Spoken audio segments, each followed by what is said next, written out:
Hello, my name is Jonathan Dwinells. I am a political science major at Bloomsburg University, and I will be presenting on the impact of the American president's intelligence and the leadership on U.S. foreign policy.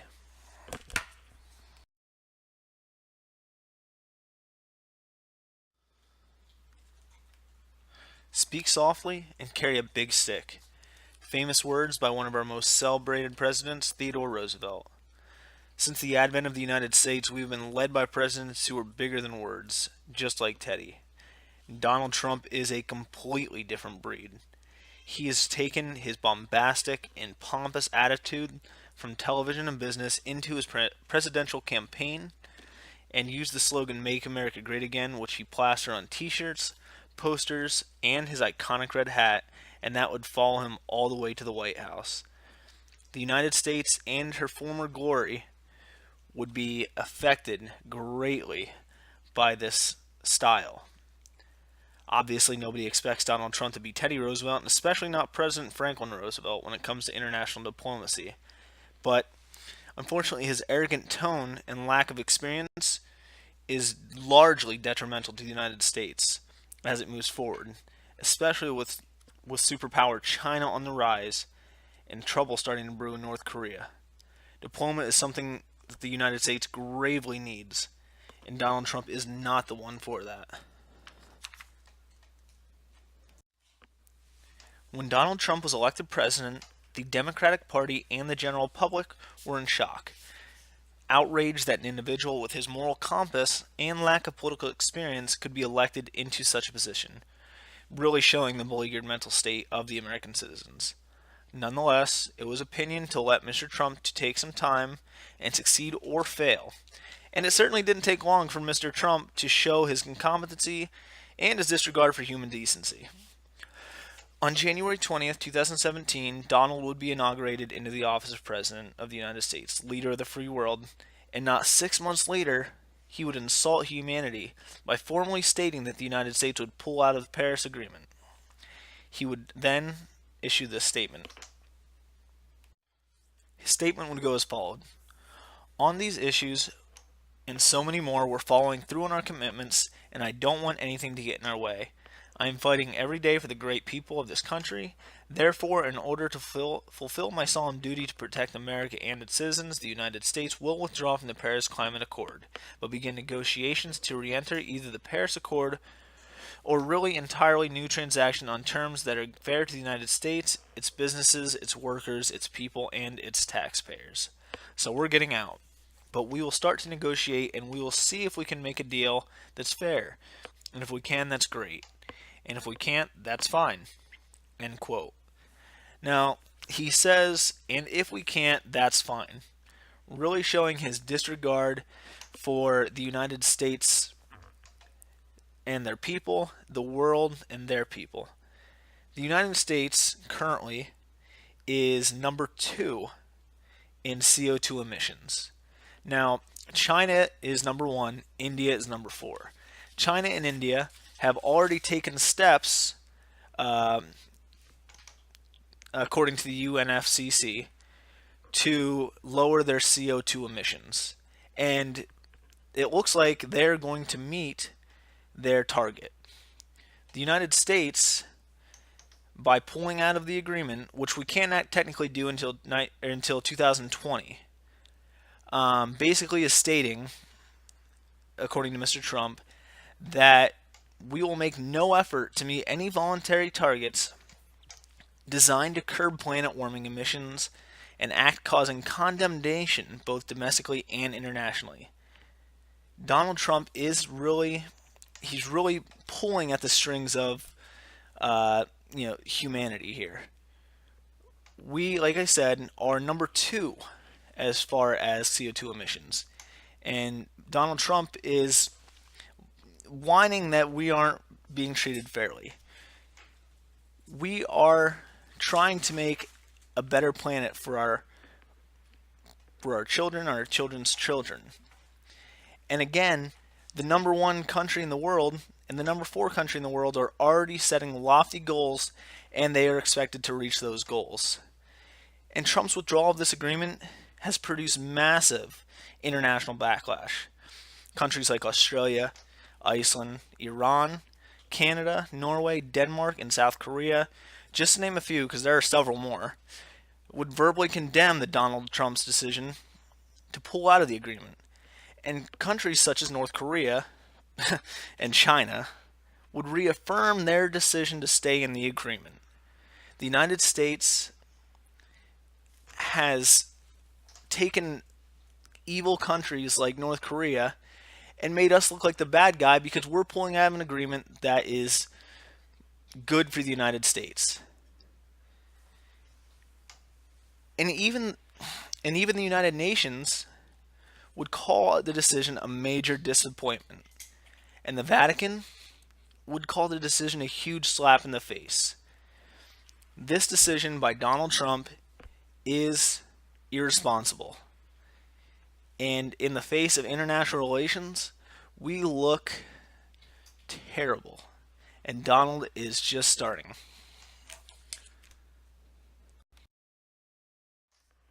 The United Nations is an international organization founded in 1945 made up of 193 member states. The mission and work of the UN are guided by the purposes and principles contained in its founding charter. Responsibilities of the UN are to promote development, give assistance to underdeveloped countries, uphold international law, protect human rights, and promote democracy, maintain international peace and security, and help to build a better world, a world that its 50 original members, including the United States, had envisioned over 70 years ago. Maintaining international peace and helping to build the world that the original members of the UN had envisioned so long ago are the foundation of this prestigious organization. So if one were to have an opportunity to speak in front of the UN and represent the most powerful country in the world, maybe one would want to promote such building blocks. But not Donald. Certainly not Donald. In Donald's first ever speech to the United Nations General Assembly this past September, Mr. Trump brought his pompous, arrogant, and self-righteous nationalistic attitude to the podium. People in his position for the last 70 years have approached the task of speaking to the General Assembly with grace and great aplomb.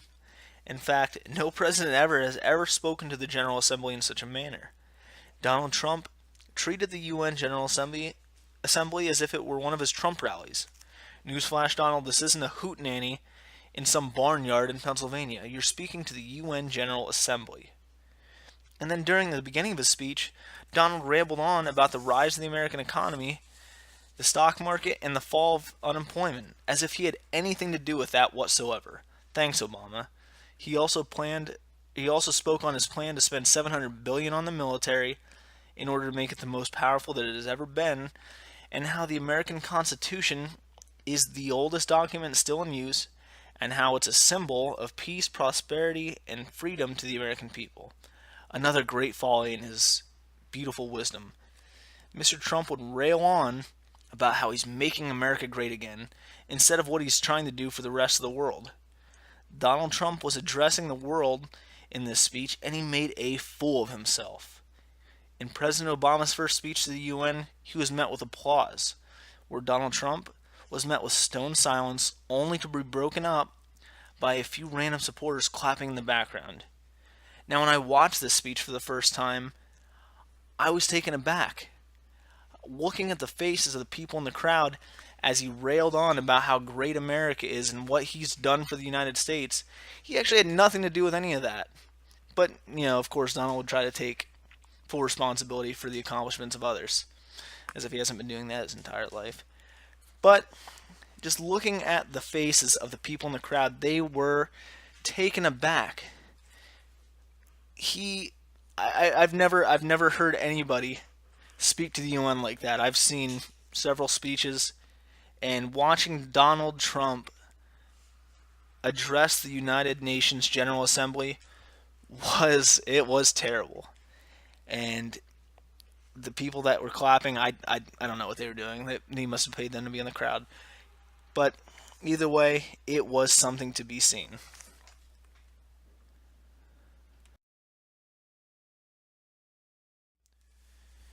In his long-winded diatribe, Donald would address a few issues dealing with the world, and during both of these points he would make himself sound more and more foolish, along with making America look worse and worse in the face of international relations. He would bring up the Iran deal, a deal that President Barack Obama put into effect after 2 years of negotiations. This is a deal that the United States and Iran both signed. The Iran deal makes it so that Iran must complete a series of steps to ensure that Iran's nuclear program remains peaceful. And on January 16, 2016, the International Energy Agency verified that Iran has in fact completed these steps. Even today, there is no evidence to suggest otherwise, that Iran has done anything but follow the guidelines of the deal. Donald Trump called this deal an embarrassment, all while attacking the estate of Iran. Now, it is one thing to attack Iran on moral grounds. They do have their issues with that. Now, Barack Obama and Iran did sign a deal, and as far as we know, there is no evidence to suggest that they have done anything but hold up their end of the bargain. So for Donald Trump to renege on the deal, or to even consider going back on it, makes him look bad, it makes Barack Obama look bad, and it makes the United States look bad. It's just something that we can't do, and it's something that we can't afford to do with what is going on with North Korea. During his ranting, Donald attacked North Korea and their leader, Kim Jong-un, calling him Rocket Man, saying that he was on a suicide mission. North Korea has been at odds with the United States for some time, and the childish Twitter feud between Kim Jong-un and Donald Trump is no secret today. So it comes as no surprise that Donald would bring him up in a speech and insult him. Donald Trump was quoted as saying, "We will have no choice but to totally destroy North Korea." He's referencing their nuclear testing, and Donald saying that we would totally destroy North Korea is clearly not taking into account the different countries that would be involved in a decision such as that. Japan, China, Russia, South Korea. For more politically experienced cabinet members like Secretary of State Rex Tillerson and Secretary of Defense Jim Mattis, diplomatic resolve is the main objective when it comes to North Korea, as I'm sure it is with any other country, that there is a problem. Now, with Donald Trump wanting to, I'm not saying he wants to actually bomb them, but he's threatening it. And more experienced members of his cabinet, like I said, Rex Tillerson and Jim Mattis, they're a little bit more reserved. They're not as bombastic, and they are encouraging diplomatic resolve.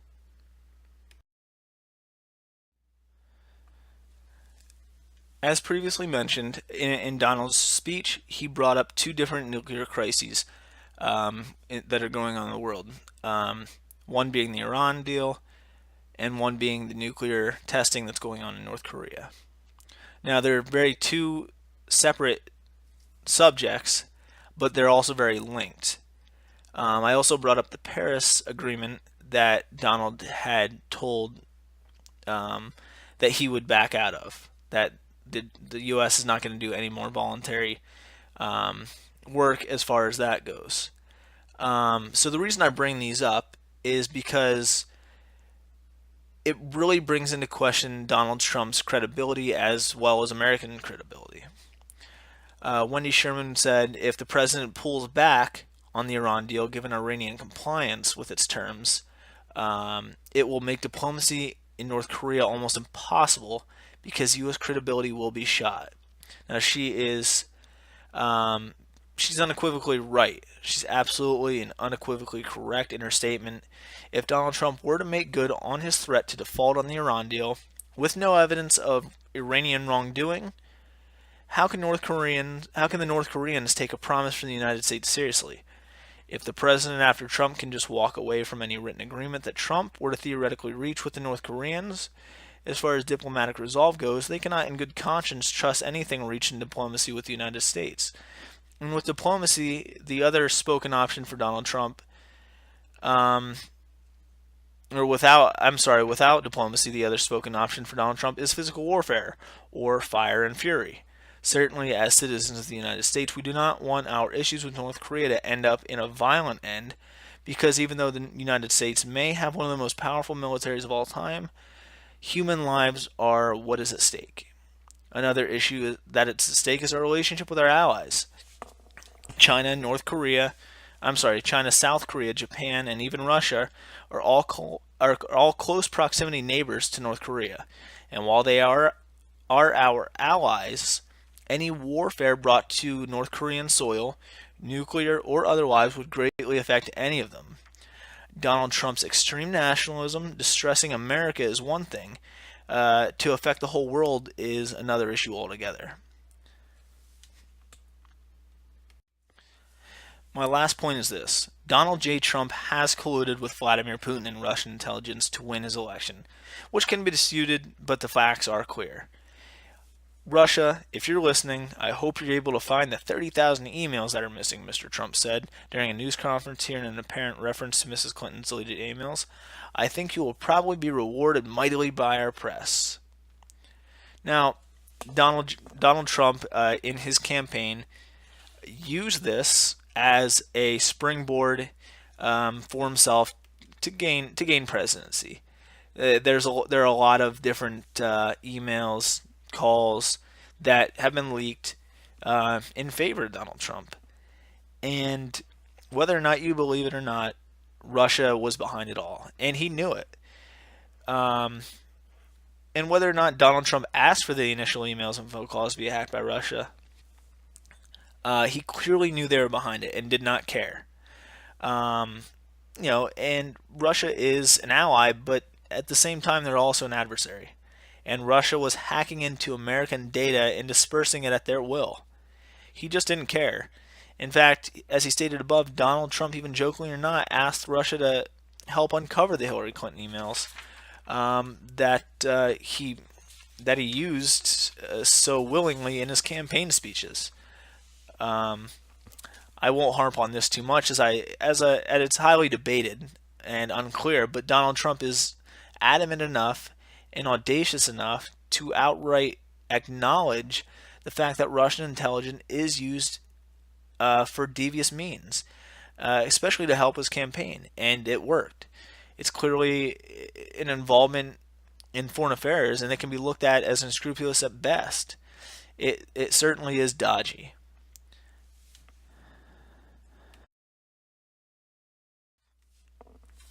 In conclusion, Donald Trump ran for president, and nobody, even probably him, thought that he was going to win.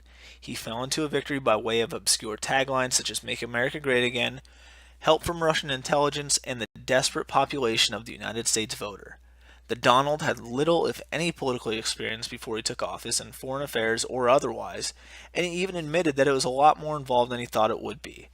And he was barely equipped to run his own companies, albeit the most powerful country on earth. If his bombastic and crude way of leadership continues, the United States could fall, and with China on our heel and Russia having complete control of what they want to do, we cannot afford to keep him in office. We need to trust that people like Jim Mattis and Rex Tillerson can keep control of his actions so that he does not further tarnish American intelligence and credibility. And I'm sure that Mattis and Tillerson do not want to be his babysitter, but it's in the best interest of the United States right now for them to keep control as much as they possibly can. Donald Trump's inexperience in foreign affairs, in political anything, is bad for America. It's not plausible that somebody can come in like that and change the world. America may or may not have ever been great, but Donald Trump isn't going to help it. And as far as international affairs go, the United States needs to keep pace in a very, very competitive world. And I think Donald Trump's inexperience, his intelligence in international relations is going to hurt us.